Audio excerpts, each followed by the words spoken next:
Assalamualaikum warahmatullahi wabarakatuh. Selamat sore dan salam sejahtera bagi kita semua. Jumpa lagi bersama saya Arman Widodo, mahasiswa Universitas Cyber Asia, Prodi Sistem Informasi dari kelas SI 401 dengan nomor induk mahasiswa 200101010097. Pada kesempatan ini saya akan mempresentasikan salah satu materi dari mata kuliah keamanan sistem informasi. Materi tersebut adalah tentang kriptografi. Baik, mari kita mulai. Salah satu metode pengamanan yang dapat dilakukan untuk pengamanan pesan adalah dengan menggunakan kriptografi. Kriptografi adalah ilmu yang menggunakan teknik matematika yang berhubungan dengan aspek keamanan informasi. Meneses dan kawan-kawan tahun 1996. Kriptografi adalah ilmu yang mempelajari bagaimana membuat pesan yang dikirim dapat sampai kepada penerima dengan aman. Pesan asli yang dimengerti isinya atau maknanya dinamakan plain text. Kriptoterminologi. Dari bahasa Yunani kriptos yang artinya rahasia atau disembunyikan, tersembunyi. Kriptologi adalah seni dan ilmu pengetahuan untuk membuat atau memecahkan kode rahasia atau kode sandi. Kriptografi sendiri adalah ilmu untuk membuat suatu kode rahasia, sedangkan kriptoanalis adalah ilmu untuk memecahkan kode rahasia tersebut.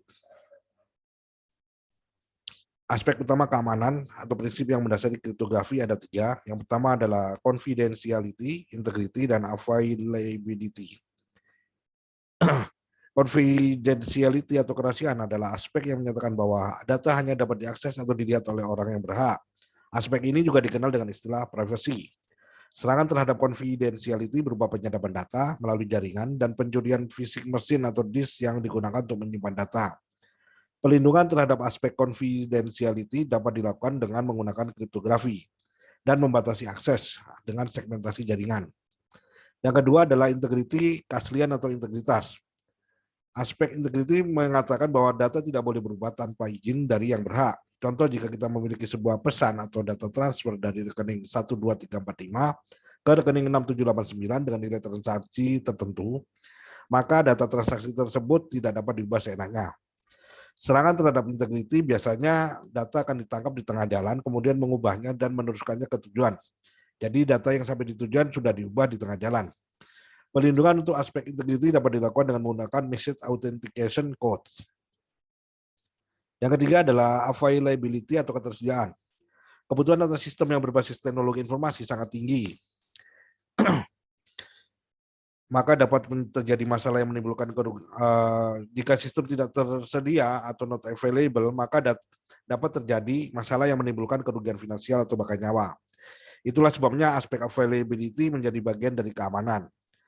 Serangan terhadap availability dilakukan untuk meniadakan layanan atau menjadi sangat lambat sehingga sama sekali tidak berfungsi. Serangan tersebut disebut denial of service atau DOS. Perlindungan terhadap aspek availability dapat dilakukan dengan menyediakan redundansi atau tenaga cadangan. Misalnya kita mempunyai berlangganan suatu provider, kita diharapkan berlangganan dari 2 provider. Satu provider untuk utama, satu provider adalah cadangan apabila nanti provider utama terkena serangan dari DOS. Aspek keamanan tambahan atau prinsip yang mendasari lainnya. Yang pertama adalah non-repudiation. Aspek non-repudiation atau nirsangkal digunakan untuk membuat para pelaku tidak dapat menyangkal telah melakukan sesuatu. Aspek ini biasanya kental di dalam sistem yang terkait dengan transaksi. Contoh penggunaannya adalah dalam sistem lelang elektronik. Implementasi dari aspek ini dapat dilakukan dengan menggunakan message authentication code dengan menggunakan fungsi hash dan pencatatan atau logging. Yang kedua adalah authentication. Proses authentication digunakan untuk membuktikan klaim bahwa seseorang itu adalah benar-benar yang diklaim. Bagaimana membuktikan bahwa saya adalah pengguna dengan nama Arman? Proses pembuktian seseorang ini lebih mudah dilakukan di dunia nyata dibandingkan dengan dunia maya atau cyber. Di dunia nyata akan sulit bagi saya untuk membuat klaim palsu bahwa saya seorang wanita karena saya memiliki kumis dan jenggot. Namun di dunia maya, saya dapat membuat klaim bahwa saya seorang wanita dengan hanya memiliki nama wanita dan memasang foto wanita.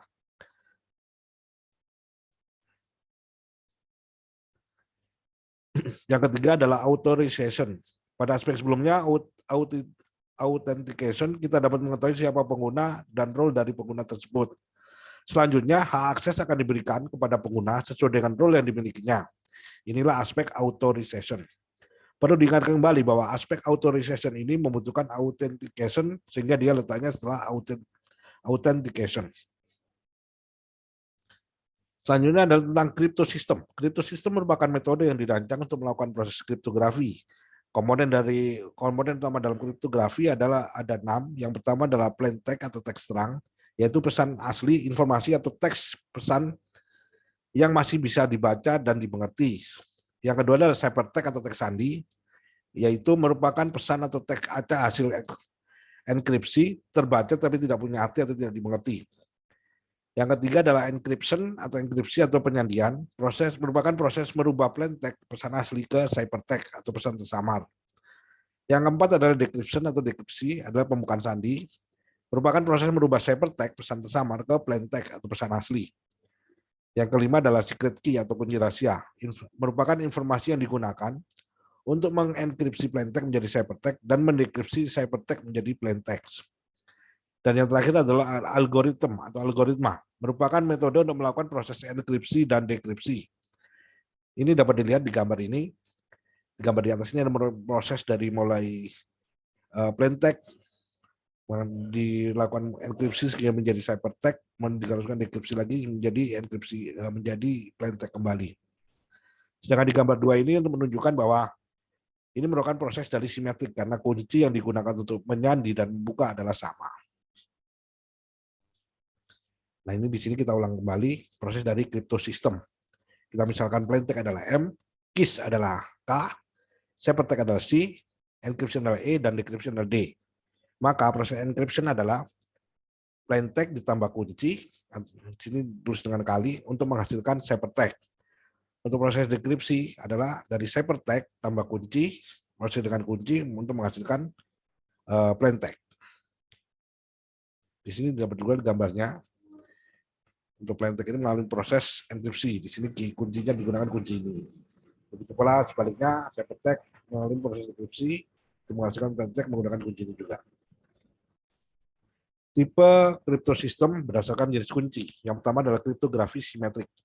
Suatu cryptosystem menggunakan sebuah algoritma di mana kunci enkripsi yang digunakan sama dengan kunci dekripsi, sehingga algoritma ini disebut juga sebagai single key algorithm.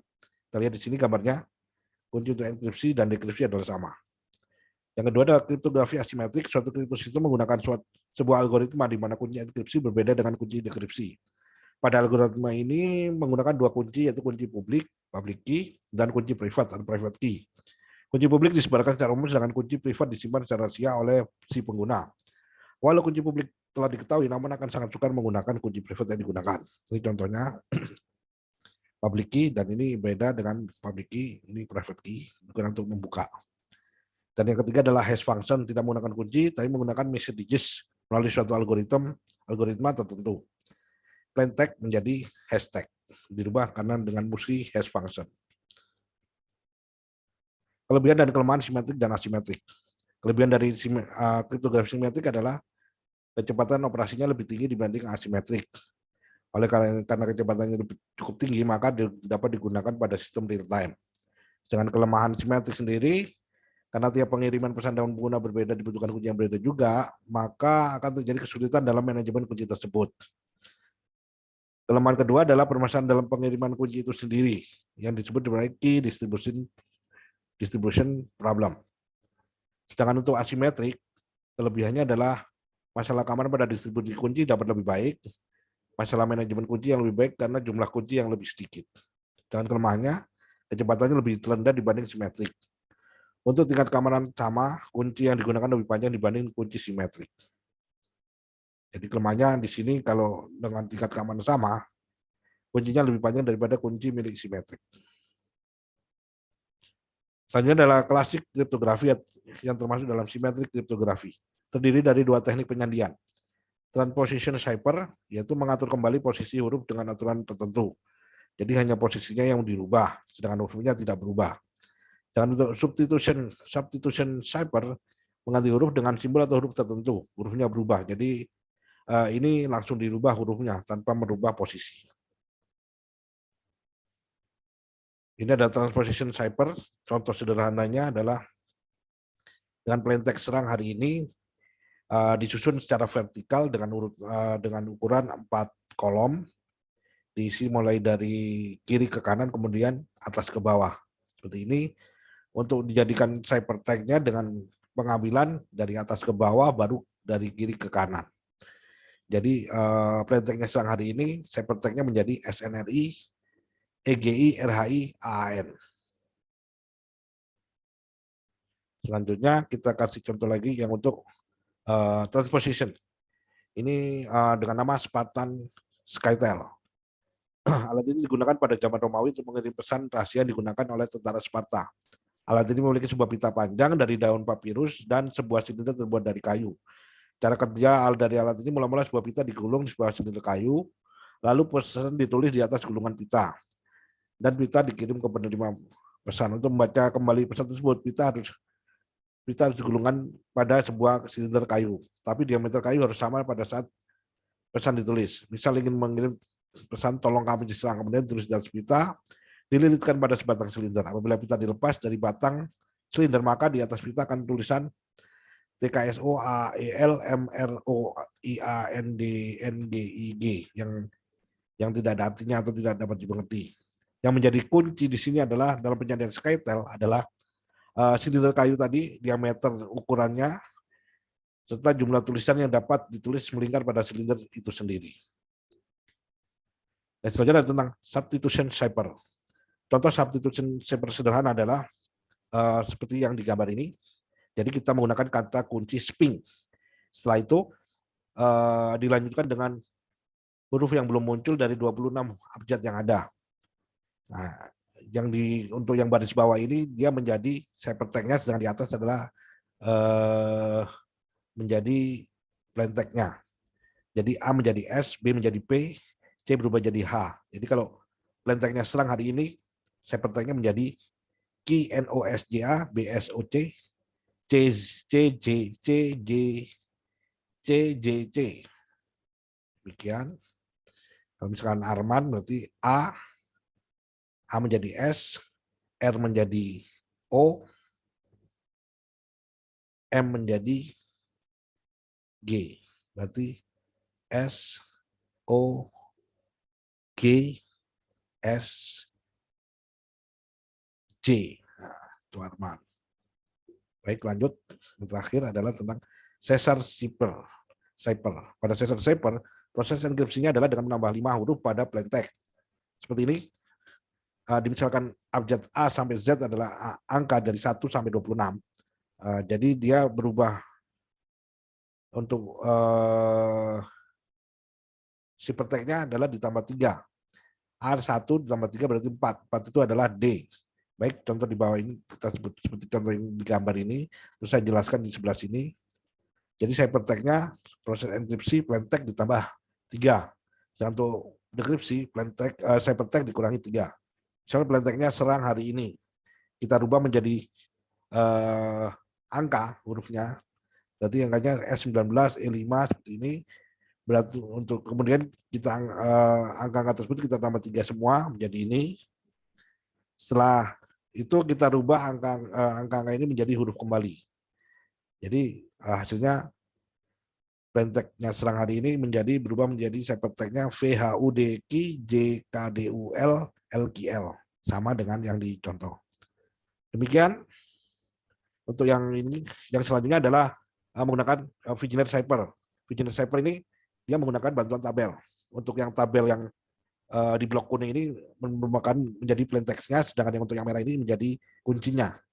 Jadi misalkan ini serang hari ini, kita coba plain text-nya S dengan kunci B. Ini B, nah ini lurus, kita S, B. Berarti dia ciphertext-nya menjadi T. Terus E ini dengan R, ini E sampai ke R.